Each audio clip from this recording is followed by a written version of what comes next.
evening and welcome to Tucker Carlson Tonight. We almost never use the term deep state on this show. There's something about it that sounds paranoid, even a little nutty. As just a few years ago, you mostly heard the phrase from relics on the far left, the kind of people who lecture you about the United Fruit Company and the toppling of Mossadegh. The term, then and now, suggests that our democracy is fake. Elections and domestic politics are just a sideshow. No matter who you vote for in the end, the same people still run everything. That's a pretty dark understanding of the American system. If you're a normal person who grew up here, it is the last thing you want to believe about your own country. It seems crazy. And then you read stories like this one. According to reporting this summer, in the days after last November's election, Mark Milley, the chairman of the Joint Chiefs of Staff, held a meeting with senior military officials at the Pentagon. Milley wanted to inform them of what he described as a serious threat to national security, a threat so grave that it imperiled, quote, the stability of the republic. That threat, Milley said, was the sitting president of the United States. Donald Trump had dared to question the election results.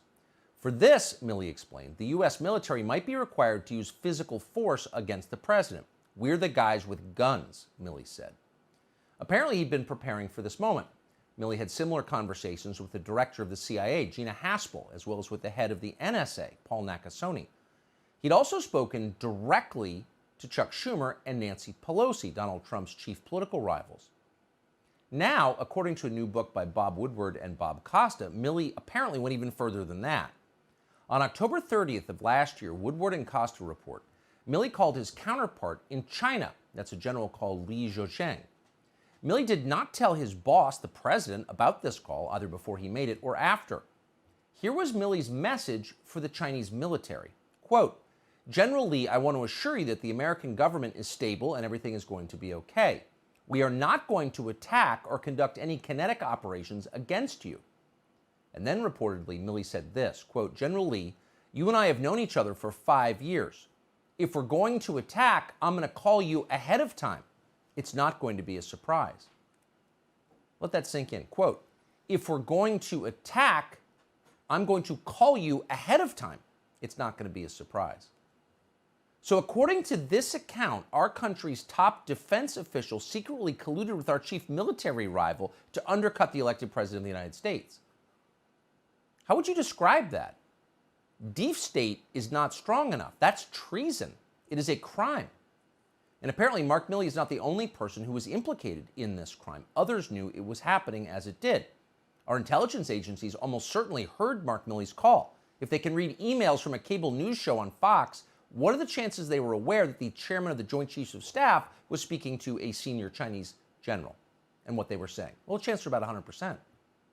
And yet the NSA did nothing about it. The CIA, meanwhile, was clearly fully on board with this.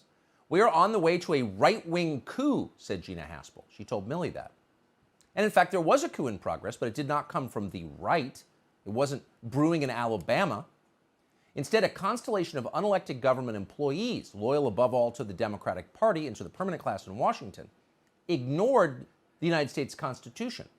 And then they invalidated the votes of tens of millions of American citizens. How'd they do that? Because they invalidated democracy. Democracy doesn't mean anything if the people you elect have no power. And Mark Milley did his best to make certain the elected president had no power. In early January, Woodward and Costa report, Milley called another meeting of senior officials at the National Military Command Center. He informed this group that they reported to him, not to the elected president of the United States. And that's not a small claim. The National Military Command Center controls, among other things, the nuclear weapons inside our missile silos, as well as the nuclear weapons on board our submarines. So Mark Milley was seizing personal control of America's nuclear arsenal. He went around the room and demanded that his officers submit to his authority, not the president's. Milley told them to follow no orders without first consulting him. According to Woodward and Costa, all present in the room agreed to this. So civilian control of the military was over. Mark Milley was in charge. If this is true, it is one of the scariest things that has ever happened in this country. You often hear people say they're worried about authoritarianism coming to America. Well, it's here. That's what this is. It's authoritarian government. It's government by unelected, unaccountable leaders who are willing to use violence to preserve their power. That's what this book describes. It's shocking. Not surprisingly, our news media have spent the day celebrating it. It turns out the self-described defenders of democracy don't really believe in the system they claim to revere. The idea of giving voters power over their own government repulses people like this. So they're relieved to discover that, in fact, our democracy is fake. Here's a selection from some of today's programming. I would call General Milley a hero. He behaved in a heroic manner. But what he did was ensure the guardrails were in place. So I give him high marks for this based on what's described in the book. I think Milley felt ill-used by the episode on Lafayette Square when he was used as a prop. So one can understand Milley's anxieties. We were in a period of extraordinary danger. I think General Milley is going to be treated very favorably by history.